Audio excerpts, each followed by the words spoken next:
Hello, welcome back. It is the 11th of May and we've had some amazing weather over the last week. It's been really dry, but the forecast is looking good for the next couple of weeks as well, and I thought this would be a good opportunity to do a bit of a tour of my tropical or exotic garden in the UK. So I'm going to split it up into a few sections. The first one is going to be in the pergola at the moment, which, apologies, is a bit of a mess in places, but it is what it is. So a couple of new purchases, Metapanax Davidii, should be an evergreen shrub, and that's going to be planted out into the garden.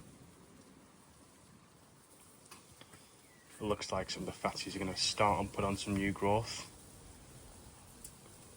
The Euphorbia is looking good, so I'm hoping that that just grows up a little bit along with the acclimatization. This bed is starting to get there. So we've got the Schefflera Passiflora with some really pink new growth coming out on the new leaves, which look great. And it looks like the Brassioopsis hispida is potentially going to start and grow as well. It's been a little bit slow. You can see that the Fatsia in the back is just starting to put out its new flush as well, and that looks really good. Evergreen, great to brighten up some of those darker spots, and it does okay in shady positions as well, and that real kind of variegation really stands out too. Impatiens Armeniana Sango, providing a nice little bit of colour as well with that kind of pink or really deep red new flush and that pink vein running through the centre of the leaf. Brassioopsis dumicola starting to put out some new growth as well. All these leaves at the top here are new, so I'm hoping they're starting to get some decent size on. And then we've got the other Brassioopsis Bordnerii. That's also starting to put out some new leaves as well, which is good to see. There's a really nice specimen of this at Jersey Cottage Nursery, so I'm hoping that that will grow and develop in this space here as well. Some of the ferns are starting to get there. The Dryopteris, the Pteris as well at the back, slightly smaller but kind of strappy leaves on it. It's got kind of white variegation as well. And that Heuchera Monet is still looking really good with those really small pink flowers.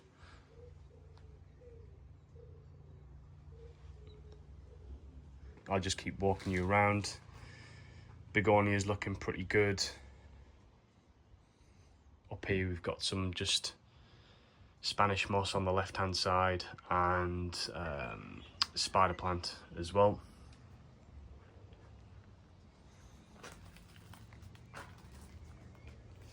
Begonia luxurians is starting to slowly put out some new growth as well in this heat, which is really good to see. A few little aces dotted around, so we've got Amber Ghost at the top here. If you check out my recent video, I went into a little bit more detail around aces, but you could go more the really white variety as well. I'm going to take you over towards Living Wall, some more clematis here, and Aspidistra, which is just taking a little longer. But here we've got the Living Wall that's, I think, starting to fill out. Obviously, the flowers aren't going to be in there forever. It is requiring a little bit of watering, but I think it's starting to fill out and look pretty good, to be honest. I'm pretty pleased with how it has, or how it is turning out. I'm going to have to find some more drought-tolerant plants just to put at the top. But we've got a big variety of heucheras, different ferns in here as well. Farfugium, I believe. Some more begonias down at the bottom. And starting to get, it's the first frond that's come out from the Cyathea cooperi, which will grow really big. And then we've got the Podophyllum Spotty Dotty. One thing that would have been nice, I think, is if rather than having lots of singular pockets, is try to make a one with kind of one pocket that runs the whole width. I think it'd give a lot more planting opportunity as well, and it'd be easier to keep it moist. And then we're going to move back to the main garden. This was the most recent bed, but one thing that I would really recommend, we picked up quite a few of these Mahonia. This one I believe is soft caress. All that top growth is new, evergreen, really soft, strap-like leaves, bit of pink and red on the new growth, and I think it looks excellent. Just waiting for this one to fill out. The euphorbias are starting to grow either side. The Phormium veneer with that really pink centre to the leaf is slowly starting to get settled in. And then we're going to go down the bamboo walkway. On the left here, Oriole sulcata is starting to throw out its new culms, so there's quite a few coming out there. 7 new ones if I can count. Euphorbia, past your eye, John Phillips, looks like it's grown as well. The Xanthodiceas continue to flower, and there's another one coming out here. The big vivax in the centre, and Spectabilis is still looking pretty good. In the greenhouse, I've been busy splitting up all the cannas, so we've got Cleopatra in here, we've got Bird of Paradise, we've got lots of things on the go. It's currently reading 25.5 degrees. There's some pink china which was split as well, so lots of things. Hopefully we'll get a kickstart and then can go out into the garden.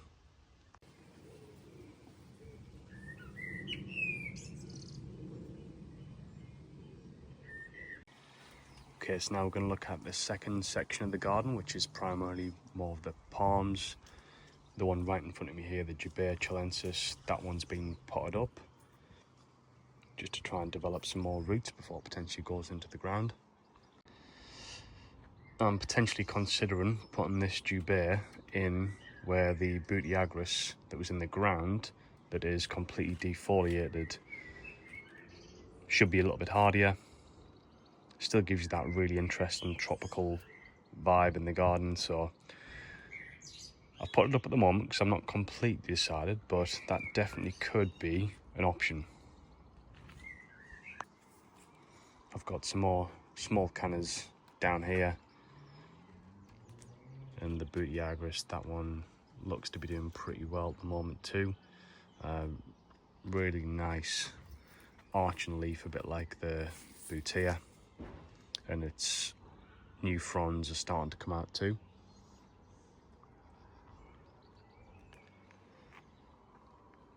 The Brachyopsis fatioides, at the moment quite a different kind of more folded over leaf compared to the Midas, which I'll show you in a moment, but that one's putting out a few good leaves. It's got more on the way as well.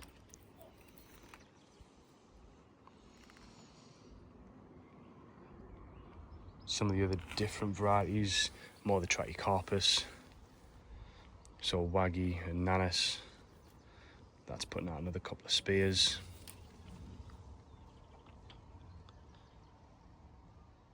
Fortunae Natal Princeps, that one seems to be doing okay as well, other than just growing a little bit of a wonk. And some of the aces starting to look good as well. And then some more of the aces down here. Again, check out the recent video, but look at the different colours.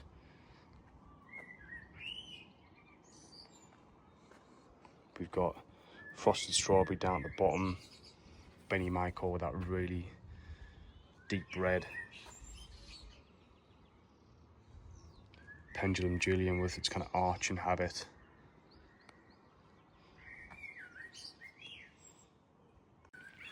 and then more of the palms down here. So at the front, a couple of Trachycarpus Fortunae Princeps,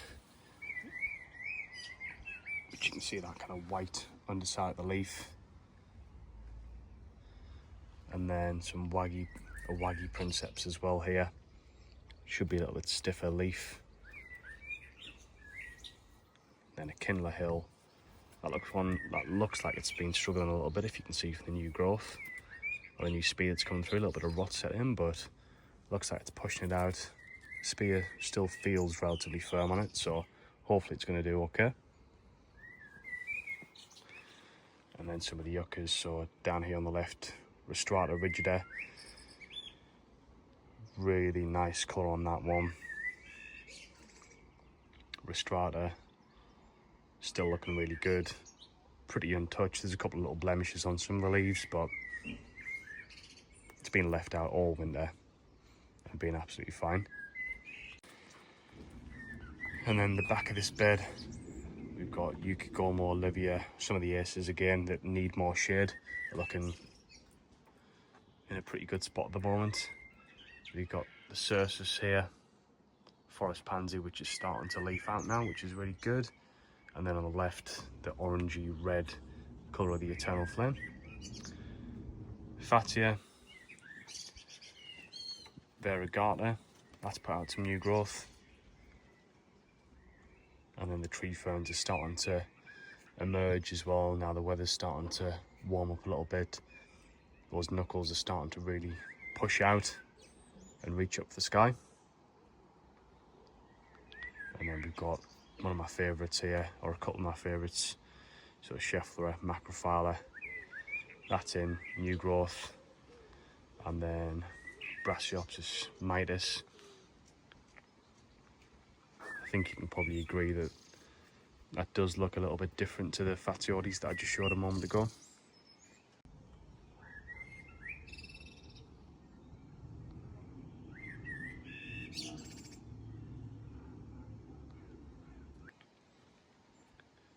And then if we take a little look up, Tetrapanax is finally starting to get going, especially these couple of leaves, the one on the left and the one at the front. That should get twice as big if I compare it to last year.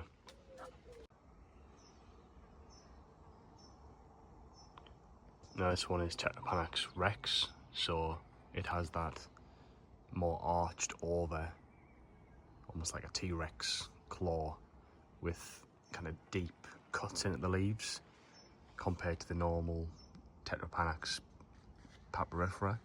And this one's been really hardy for me, so each winter it hasn't really lost any height whatsoever. It does chuck up a couple of pups now and then, but it isn't too bad to deal with. But the good thing is it's remained pretty hardy, it's kept its height, and it's got that really interesting leaf structure as well. And some of the tender plants are starting to go out, so we've got some of the bananas now in the ground. Now that the weather's warmed up, they should really start and kick off and romp away. So the one in this main bed is the Montbelliardi. So similar coloration to Morellii, but much more upright, and in my mind a much better plant if you can get them. They are much more difficult to get a hold of, especially in this type of size, but I was pretty fortunate to be able to pick one up, and the Haniba in the background as well. A lot of this bed is still pretty bare, but that's because a lot of the cannas that I'm going to try and kickstart in the greenhouse are going to be getting put in here. And how could I forget Brahea armata? Really silvery coloration to the leaves. That one's putting out a good few spears here.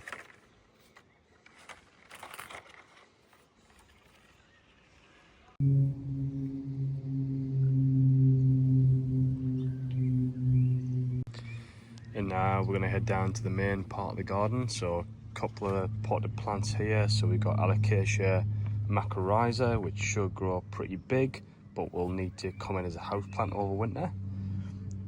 A small Trachycarpus new form that I end up digging up and potting up, so hopefully that'll do okay. And if I just bring you round here, you can see that big hosta. That one hasn't been attacked by slugs too much this year compared to last year. They all got absolutely demolished. But yeah, tender plants are in, so we've got the Haniba. that's now planted. That's already about 6 foot. So I'm hoping this year it's going to get some pretty good size on it. Persicaria red dragon, that's really grown away. Mahonia soft caress, just a small one at the moment, but that'll give a nice bit of evergreen structure to this part of the garden. And then just underplant with some of the epimediums. This Brunnera has went mad as well this year.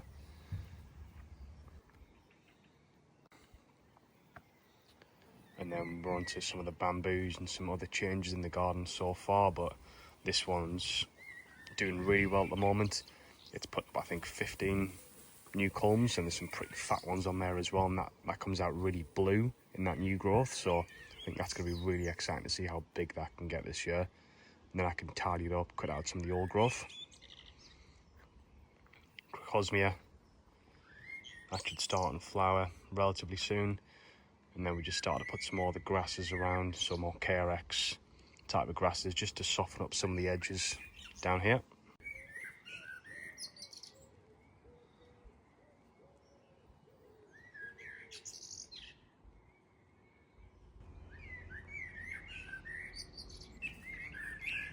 We've still got a lot of the colocasia planted down here, so pink china, which is really hardy for me, comes back every year.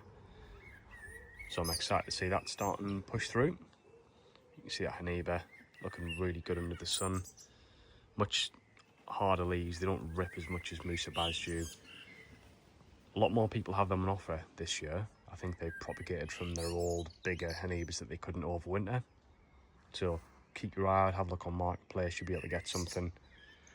And then we're just trying to get some more evergreen structure in this part of the garden. So Trachycarpus here is flowering at the moment, and that's starting to really put on some good height and good sized leaves. We've got the Wagnerianus down to the right, and then we've got Fortunine Princeps down on the left as well. And that's underplanted with, we've got some hostas, Persicaria, I think Regersia. I'm not too sure which this one is, but I'm really pleased with how that one's turned out. So nice leaf shape on it as well, nice coloration on, it's like a bronzy colour on that new leaf. And the Helleborus and Brunnera as well, looking really good. Here we got some of that Persicaria variegata, I think kind of fits in with the Brunnera really nicely. There's also Schefflera alpina. I think that one is tissue culture, and the dog I think is run into it already, but hopefully some of the new growth is looking a bit zapped, but give it a bit of time, hopefully a bit more water, hopefully it'll do okay. And there's another one of the tree ferns starting to put on its new growth. And then down here we've got a bit of a mix of underplanting from Spotty Dotty to Silver Dragon, which actually looks pretty good.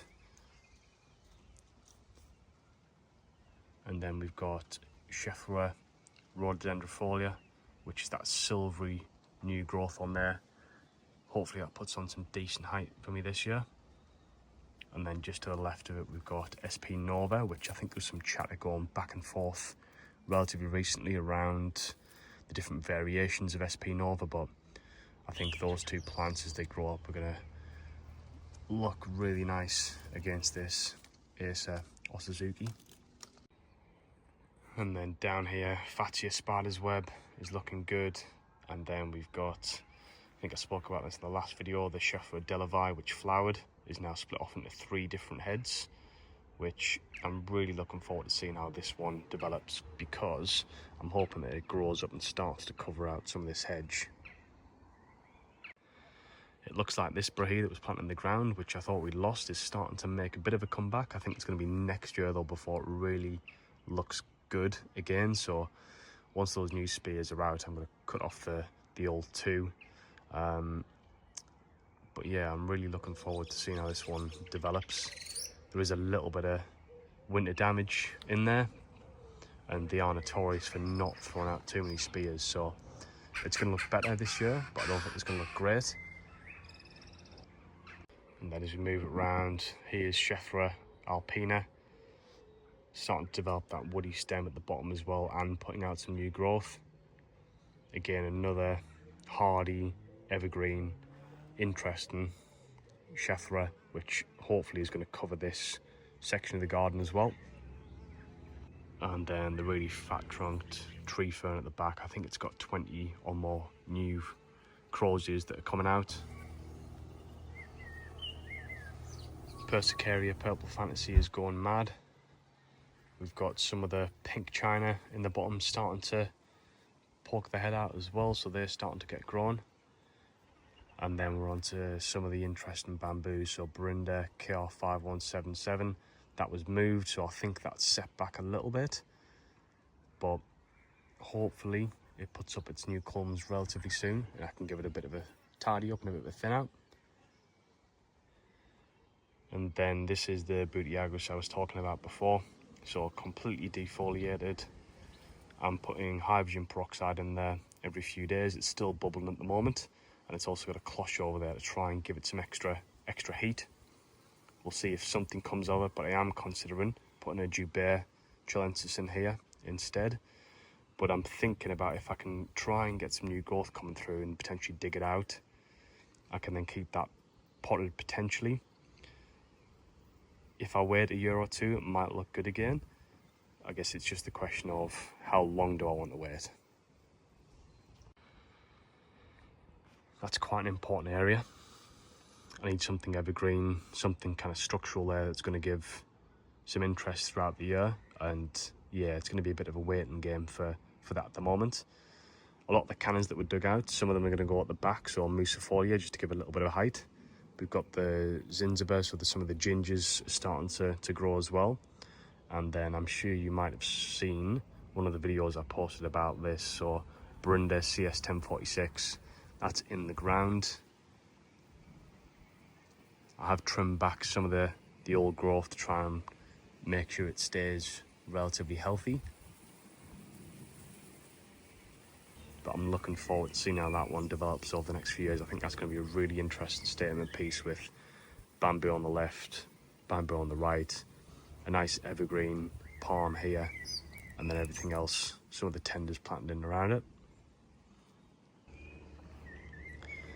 The other Montbelliardi is planted up here. That's starting to get itself going. Musa Basju wasn't protected, got cut back to the ground, but starting to get going again. And then we've got Tetrapanax Rex. That lost a little bit of height, but you can see it is still growing from pretty close to the top of the trunk.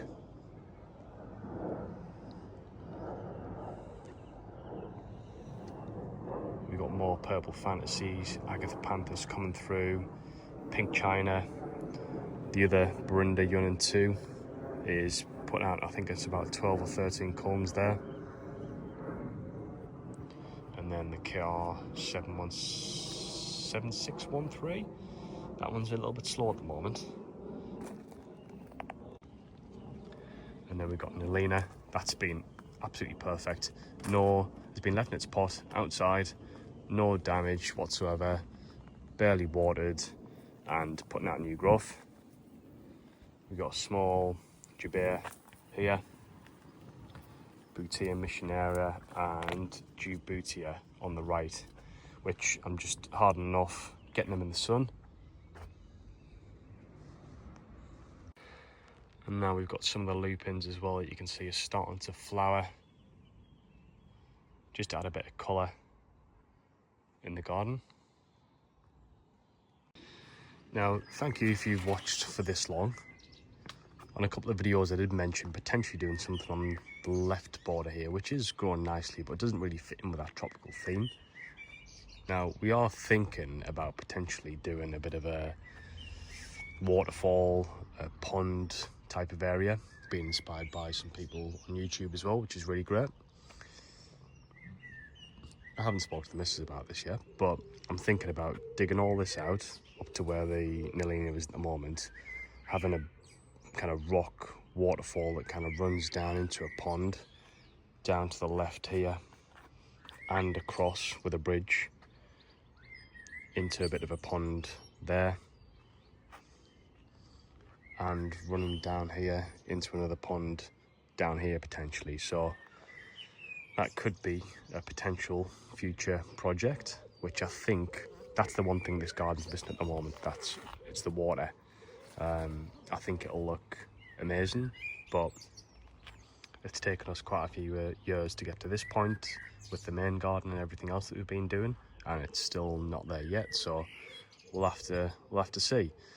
But anyway, thanks for watching. Hopefully that was a useful update on where the garden's at the moment, and hopefully follow along, chuck a subscribe on, and I'll catch you on the next one.